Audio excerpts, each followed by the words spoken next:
by boiling 6 cups of water and adding your pasta of choice. I like using a fusilli noodle because it really holds on to the sauce and makes the finished product extra delicious. Go ahead and preheat your oven to 400 degrees, and in a saucepan you want to just mix together 2 tablespoons of vegan butter and 2 tablespoons of flour.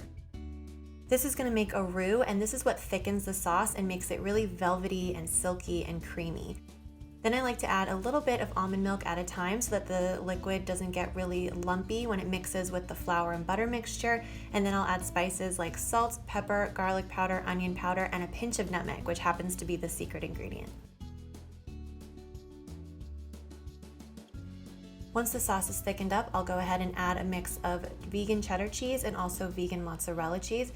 You can do all one kind of cheese, you could do 3 different kinds of cheeses, you could do some vegan Parmesan in there. The sky is really the limit, but I love the combination of these 2 cheeses.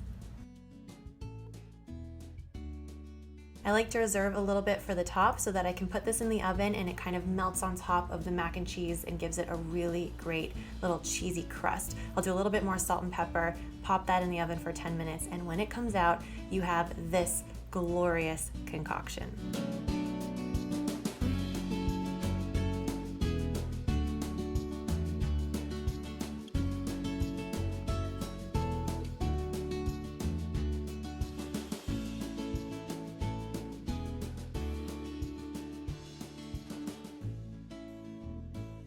I hope you guys enjoyed this recipe. If you did, please give it a thumbs up and share with a mac and cheese lover in your life. And for some more easy meal ideas, you can click this What I Eat in a Day video, and I will see you guys in a video very soon.